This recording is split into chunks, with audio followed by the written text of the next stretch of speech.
Welcome. I'm Rach SebellShavit. I'm the founder and CEO of Helm 365. We're a leadership development platform located here in Arlington, Mass.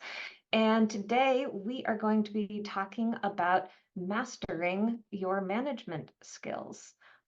So specifically tapping into your leadership operating system. And so, as I mentioned, I like to do very interactive webinars. So I'm going to put into the chat here a link, and I would love for all of you to open it up. You're going to come into Mural. If you have not yet used Mural in any webinars or in your day-to-day work, hope this can be a treat for you because it is a great way when you are far apart. Yes, you will definitely get these slides, Sarah. Happy to share them.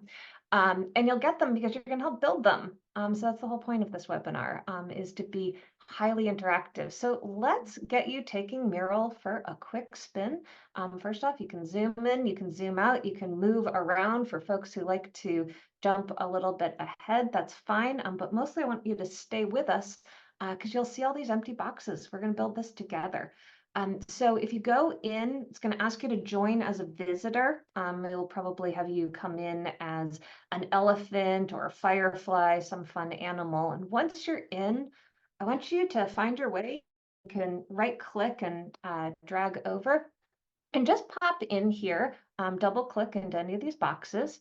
What is it that encouraged you to sign up for today's webinar?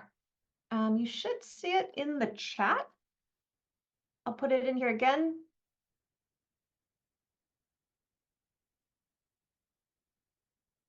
It looks like your message only went to the panelists. I just sent the link again. Thank you so much. Excellent. Okay, I see folks popping in here, and in the orange, please share what encouraged you to sign up for today's webinar.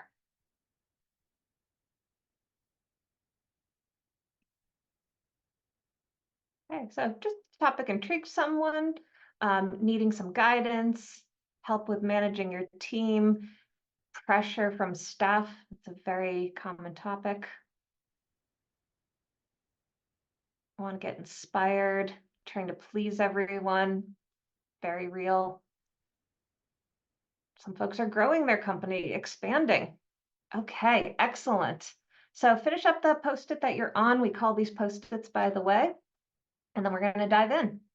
Today's webinar topic is on finding your leadership operating system. Now, the reality is that in the programs that I run, typically 6-month programs, we go through all the levels of the leadership operating system. Today's webinar is going to focus very specifically in one part, behavioral styles, gaining insight into these patterns and how they influence your leadership approach. You're going to have some opportunity to uncover how your leadership system and your style influences your team dynamics, and identify some strengths and areas for growth to enhance your effectiveness.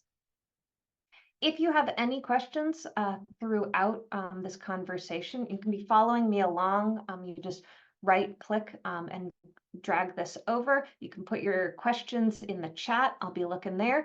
And then you also can grab Post-it notes and put your chats, your questions or your reflections in there. We are a highly interactive species and we like to engage with others. So this doesn't just have to be me talking the entire time. You can also bring in questions that you have and reflections. Make this a really good use of your lunch hour. So let's talk about the 7 leadership behavioral styles. There's a lot of different ways that we can talk about leadership, and there are different models. I am a fan of the Hogan assessment, which looks at 7 behavioral styles: adjustment, ambition, sociability, interpersonal sensitivity, prudence, inquisitive, and learning approach. So all of us are somewhere on these scales. And I want you to think about these scales as 0 to 100. Are you really high? Are you all the way up at that 100? Are you really low in something? Now, what's really important to think about is leadership takes all different styles. There's no one right way to be a leader. But having awareness of who you are and your behavioral styles is critical to being an effective leader. One of the most important things that folks need to do in their leadership journey is increase their emotional intelligence. And the first step to doing that is understanding how you behave and how those behaviors impact others. So if we zoom in here, I've given everybody a cheat sheet that you can start to use to dive in and gain some insights into these different scales. So the Hogan has these names for them: adjustment, ambition, sociability, interpersonal sensitivity, prudence, inquisitive, and learning approach. And it's important to think about, well, what is that actually talking about? So we've got resilience is what your adjustment is about. How resilient are you as a leader? What is your ambition? What's your drive? What does that look like? Do you have low drive, high drive, sociability? What is your social style, interpersonal sensitivity? How do you communicate with others? Are you very diplomatic and warm and friendly? Are you more direct or candid? And what is your prudence? What is your cautiousness? Are you very compliant as a result of that cautiousness, or do you tend to be very flexible? So again, these are all words that describe how you behave if you are high or low in this. And you'll notice as you're looking at these behaviors that there are pluses and deltas to each. Again, I mentioned there is no one way to be a leader. There's no one way to manage others. It's managing authentically, but it's also knowing that for the strengths that you bring, what are some of the areas that might detract?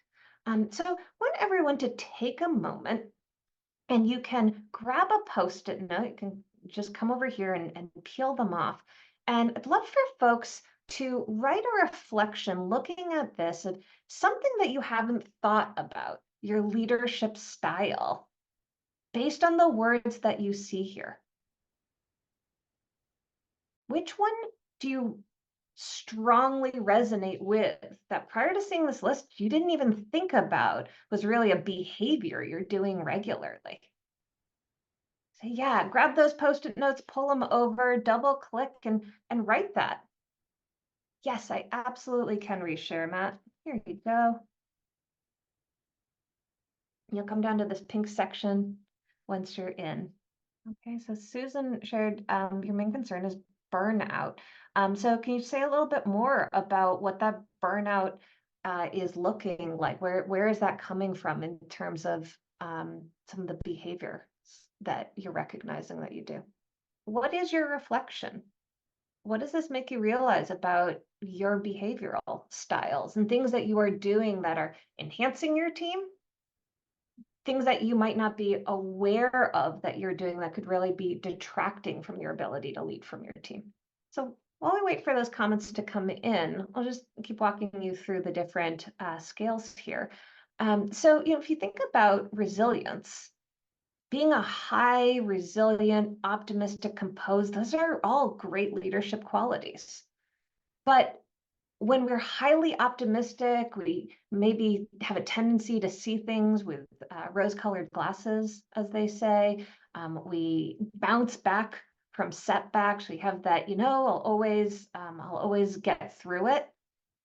That can actually come off to others as arrogant. It can come off as feedback resistant. And statistically speaking, arrogance is one of the biggest detractors in leadership behaviors. When folks see you as arrogant, they're going to tend to back off from working with you. So, we want to think about what are the positives that we want to lean into. We want to lean into our strengths, but lean into them in a way that doesn't bring out detractors. And again, I mentioned in this triangle, we are really just focusing on behavioral styles in this conversation today. In our longer programs at Helm 365, we look at, okay, now when those behaviors cross the line, what do they look like as derailers? And so you're starting to see a glimpse of what that can look like. And so, conversely, what does it look like if you're highly vigilant, self-aware, you have a high sense of urgency? Those are all great things in supporting a team. Knowing yourself, having high sense of urgency, getting things done, being very vigilant in making sure everything gets done. But that can be extremely tense for you, for your team. It can cause you to be very stressed, which can lead to burnout. As Susan commented, burnout is a big concern for them. So you're starting to see some post-it notes come in here. So you see, feeling like a mix of prudence, and sometimes you're cautious, sometimes you're less cautious. And this is common too. And one of the reasons why we use the Hogan at Helm 365, because some people are very high in certain areas, very low, and sometimes actually right in the middle. And I like to call that the situational. You're able to flex in different situations, but do you know how to most effectively flex in those situations? Looking at ambition, what does that self-confidence look like? Typically, folks who are high in adjustment and ambition get labeled great leaders. They are often the people who are tapped for being in leadership roles. However, we see that flip side there, forceful, sometimes over compete to win. This can be intimidating. So how do we bring down those behaviors that we don't want to bring along with the good? Well, again, it goes back to that self-awareness, catching ourselves in the moment and thinking about, how are these even helping us reach our goals? What are we doing that, perhaps we could, park that at the side, bring that confidence, bring that drive and energy, but instead of forceful competition, leaning into a more collaborative approach um, in that mode. So together, adjustment and ambition, those are what create our energy and drive. And so how do other people see how we operate? Next, we go to sociability and interpersonal sensitivity. What's our communication style? So in terms of sociability, do we tend to be more socially proactive, or do we tend to be more focused, purposeful, social, task-oriented? And so, a fair amount of this is that introversion, extroversion. If you are more introverted, probably lower on the sociability. But you're going to be more socially proactive if you have a higher sociability. Sarah, I love your call out in the chat that you said interesting that inclusion and belonging is not mentioned in the Hogan model. I do want to give a very important asterisk to what Sarah just pointed out, which is that here we are talking about leadership behaviors. There is another part of the Hogan. Again, in an hour, we really can only touch the surface of all of these different areas. That's in your motivators and values.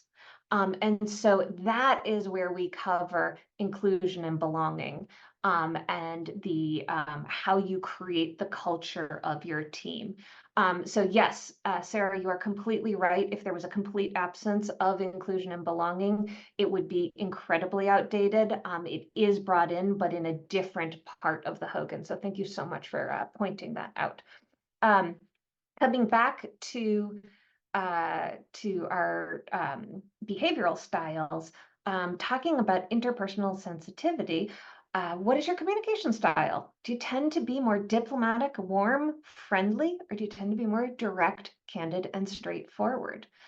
So for folks who have high interpersonal sensitivity, this can be really tricky. We want leaders who have interpersonal sensitivity. We want leaders who are creating friendly environments, inclusive environments. However, having high interpersonal sensitivity can have that Achilles heel of shying away from conflict, being overly sensitive. So again, these are who people are at their rest. Who are you day to day? If you are just in flow, this is going to be who you are. It doesn't mean you can't shift. It doesn't mean that you can't bring out other qualities when you need to. It's who you are naturally. And so, when we work with individuals or groups at Home 365, really looking at, what are the benefits that your leadership behaviors are bringing. If you were to do a 360, how would your team speak about these different areas, the things that you are doing really, really well?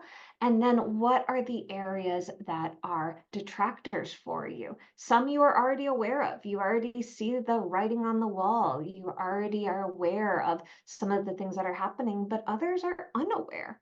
And so working on how do you ask your team the things that they need more from you, the areas of leadership that you need to be able to step up into. Um, Caution, really important. We certainly want leaders who are aware and mitigate for risk.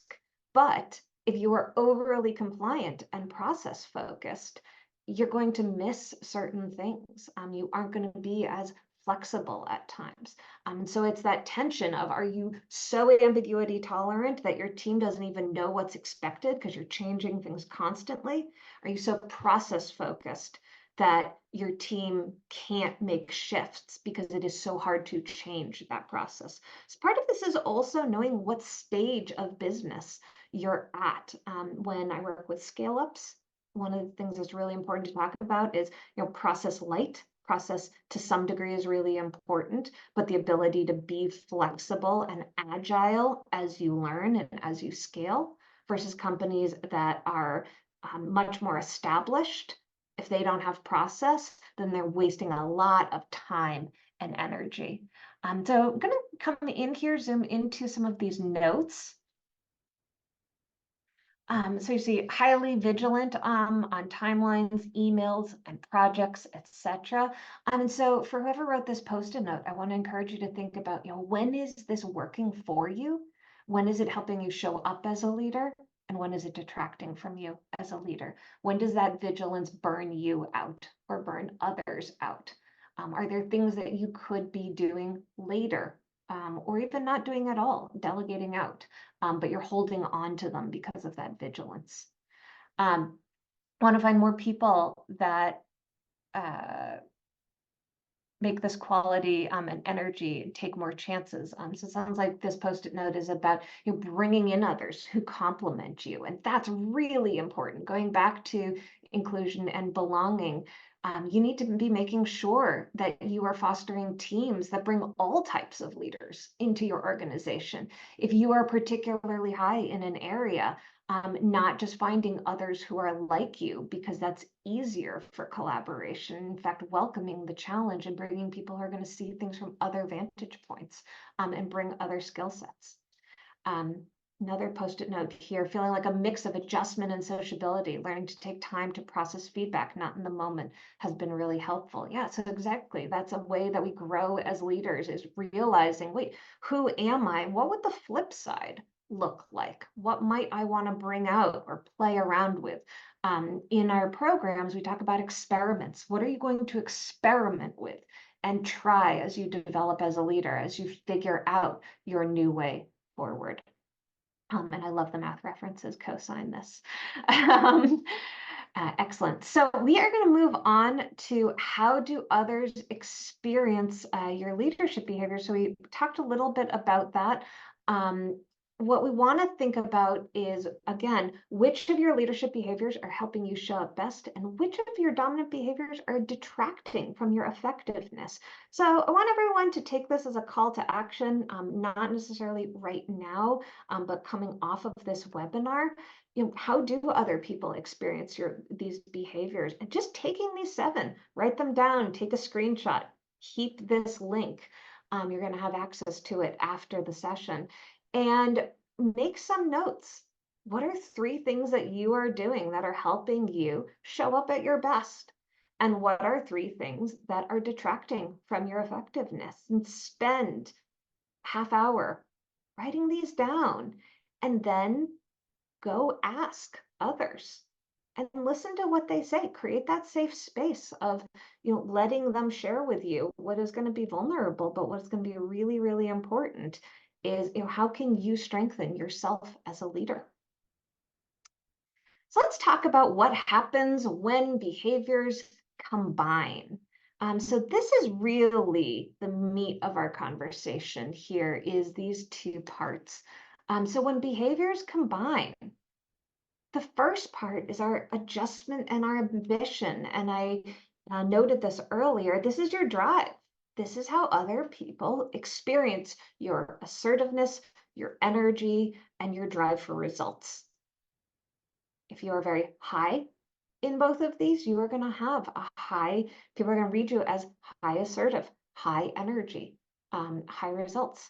If you are very low in this, they're not going to see that assertiveness, that energy, that results. So very, very important to know how do other people experience this? The next one is your sociability and your interpersonal sensitivity. So together, these combine to make your interpersonal. How do you connect with others? What is your relationship and your communication style? And then the last one is a trio that creates your intrapersonal. And we don't hear that word as much. I wish we did, because this is what's going on internally. What is your task orientation? What is your caution orientation? What is your inquisitiveness? What is your learning style? How do all of these come together to create how other people experience your leadership behaviors? So we're going to zoom over, and this is a really important cheat sheet that you're going to have after our webinar, which is what each of these look like. So again, I mentioned, they combine together to form who you are as a leader. So if you are high in adjustment, but low in ambition, you're typically going to be very easygoing. You don't have that drive of ambition. You're going to be more laid back, more self-assured, more comfortable going with the flow. Meanwhile, if you're high in ambition but low in adjustment, be driven, competitive, self-critical. But there can be some fear of failure because of that high ambition and that lower adjustment. And when things knock you off course, they're going to knock you off course a little bit more. So we talk about that as being like a higher inner churn. You're going to dwell on the past a little bit more. Meanwhile, with the interpersonal, looking at that high sociability, high interpersonal sensitivity, you're going to initiate high frequency, high touch relationships. You're going to be more sensitive, people oriented. You're likely to be a leader that brings people together a lot. Conversely, to a leader who has low sociability, low interpersonal sensitivity. Now, this can get really interesting when you and another leader in an organization are on these opposites, or you and one of your team members is opposites. You're trying to bring people together and they're like, yeah, I'm cool. I don't really need to meet anytime soon. So what we really want to do is know ourselves to know others as well. How can we spot what this looks like? What do we do? And how do we need to shift ourselves in order to build trust, work effectively, collaborate more effectively, make better decisions across our team? And then this last piece, this intrapersonal decision making and problem solving. If you have high prudence, again, that high caution, high task, and high inquisitive, you're going to enjoy really strategic and tactical problems. You're inquisitive. How curious are you? You're very curious, but you are also very cautious and a high executor, very task oriented. If you have low inquisitive and low prudence, you're going to be pretty efficient, pretty practical, but you could be impulsive with that lower prudence. You're much more ambiguity tolerant, and not as curious. So not likely to really suss all of the data, all of the pieces out. If there's that lower inquisitive. You'll notice that these are 2x2s. So the one that is missing is learning orientation. And what I encourage all leaders to do is actually consider your learning orientation across all of these. If you are a very high learning orientation, you like a formal learning, you generally read your way through, watch your way through, educate your way through, that is going to have an impact on all of these in different ways. If you have a low learning approach, if you're more of a, go for it, see how it goes, learn on the way, that's going to change how it shows up in your drive, how it shows up in your communication style, and certainly how it shows up in that intrapersonal decision-making and problem solving. So I want to pause here for a moment because this is really important, how all of these combined. Throw into the webinar chat questions that you have about what happens when these combine. Also, feel free to ask questions about if you are curious about how to identify these for yourself without having access to a Hogan. You certainly can get access to a Hogan. I'd be happy to welcome anyone to a future Helm 365 session. But if you're just trying to look this through, Sarah asks, with this assessment, is it implemented as pre and post or one-time assessment plus coaching? Great question, Sarah. So similar to DISC, if you're familiar with it, or the predictive index, this is something that you would take typically at the start of a coaching engagement or start of a training program that's leveraging a behavioral assessment. So giving that insight and then being able to, ideally through coaching, dive deep in what are you learning? What does this reveal to you? Things known that you are aware of, but you want to work deeper on, and things unknown that have come to the surface. Typically, by doing an assessment like this, you are really gaining a great in-depth understanding of things you didn't even necessarily realize. Great second question, Sarah, thank you so much. Is it ever given as in a 360 format? So yes, actually the Hogan does offer a 360 that can be used if you want 360 feedback. Personally, I am a very big fan of Leadership Circles 360, less so of Hogan's, just like the model more. Yeah, if someone on this call is interested in receiving a 360, hit me up after. I'm happy to talk through the differences of options. What I personally love about the Hogan, especially when you're working with a team, is that doesn't actually feel as personal to recipients as a 360. And what I mean by that is obviously this is very personal. These are your leadership behaviors.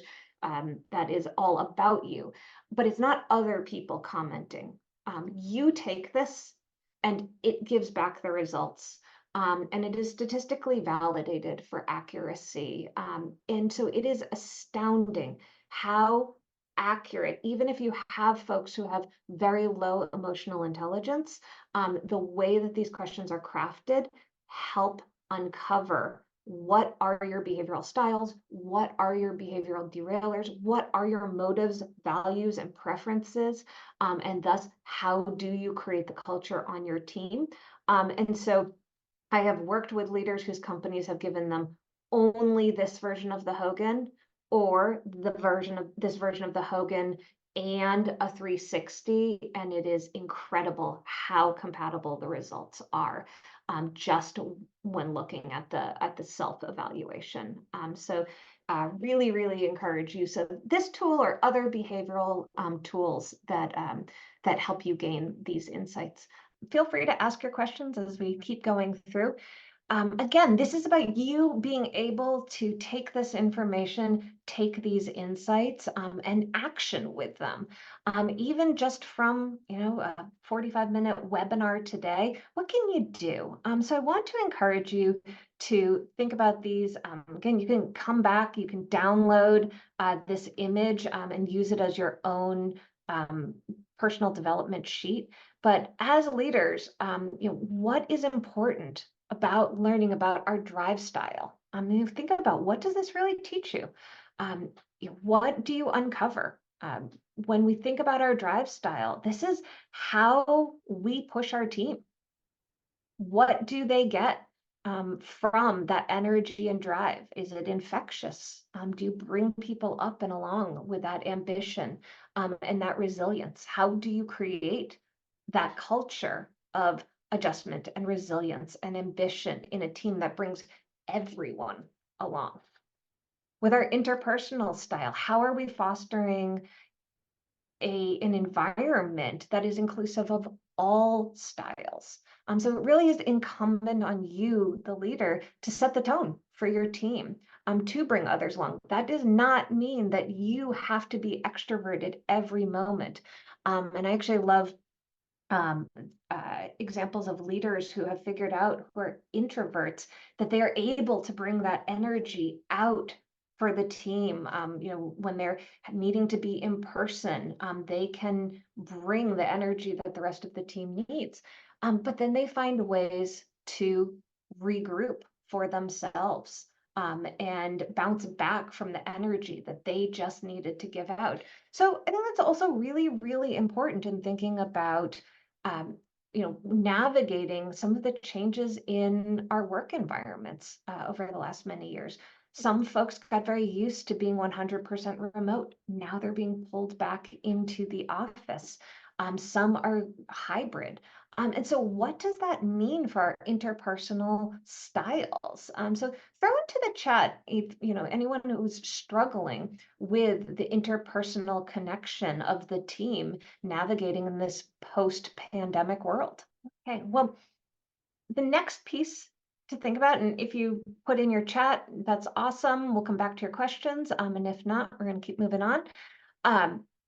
As leaders, our understanding of our intrapersonal style, this is really critical, because this is how we make decisions. This is how we think things through. And a lot of times this happens in our head. It's very hard to clue other people in on how we made these decisions. And that's when we talk about, as leaders, we got to bring others along. So again, after today's session, you can go back to those 2x2s and think about, what kind of leader are you? And in terms of your drive, your interpersonal, your intrapersonal, what does this mean for you showing up as a leader? What are 1 to 2 strengths that you feel confident in, that you're doing really well to bring your team along? And what do these 2x2s help you realize you need to work on so that you can become a stronger leader? And then lastly, when working with others with the same pattern, what do you need to be aware of? How are you and those who are very similar to you, how are those strengths strengthening the team? And how are your derailers challenging the team? And then for those who have different patterns, how do you manage those polarities? How do you find a way to come to the middle together so you can work more effectively? Sometimes allow folks with other skills to step forward and take the lead in areas that either you feel less comfortable or less confident in, or you realize that their approach really will bring a more positive approach to the team. I'd also challenge you to think about, how can you learn from those others? So the story I'll share here is, when I was coming up as a leader, I had a very highly collaborative, high drive, high energy style, and another leader who was on my greater team, we were co-leaders, was very analytical, very stability focused, very challenging. And I learned to appreciate and really value his alternate style. His style made me a stronger leader, because it helped me realize things that I was omitting from my process. And so in my leadership development, I realized the polarities between the two of us, what I could learn from him, and when to sometimes bring that out, almost like an avatar. I could tap him in to my being and say, okay, I'm going to operate like Will today. This would be really, really beneficial for what my team needs. So encourage yourself to think about who are leaders with different styles that you might aspire to bring into your approach that could help you overcome certain derailers. Okay, so we're coming towards the end of our content. I want to pause and see if anyone has questions. Feel free to put them into the chat. And if there are no questions, just want to share with you quickly how to keep your leadership development going after this session. So there are, we have open cohort group coaching programs. The next one starts on March 21st. You can go to our website here, helm365.co. Note that's .co, not .com, programs and pricing. You can also email me if you have specific questions following up from here. Also, if you have a team of 6 or more leaders, you want to do a private cohort, we do private cohorts designed specifically for your team, and then one-on-one coaching programs designed specifically for you. Thank you, Angie. And Sarah, you asked, do full teams typically do this Hogan assessment so they can learn from the data, or just the leaders? Great question. Typically anyone from emerging leader all the way up through executives will use this. You can do it for a whole team though, because again, it's about, what are your values? What motivates you? What are derailing behaviors? Who are you day to day? I would argue that everyone has the opportunity to be a leader. So yes, teams absolutely can do this, and then look at full patterns of what are the different drive styles on the team? What are the different communication styles, and really looking at those polarities. Another resource that I love using, if a team doesn't want to use the Hogan, is predictive index. That's another opportunity to figure out these patterns of who you are on the team and how you collaborate. What are your areas of awareness, and what are your areas unknown? So lots of great resources out there. And again, if anyone has any questions because you're curious or you want to use this with your team, please feel free to email me at rach@helm365.co. And I'm going to let Gabby field the question of, will this recording be available to participants? I'm actually not the owner of this recording. Yes, generally we do put our webinars on our YouTube page. So once we're able to get it edited and ready for the page, it'll be up there. Excellent. Thank you so much. Well, I will stay on for another moment, see if any other questions come through. Otherwise, it was great to get to spend your lunch break with you. Thank you so much.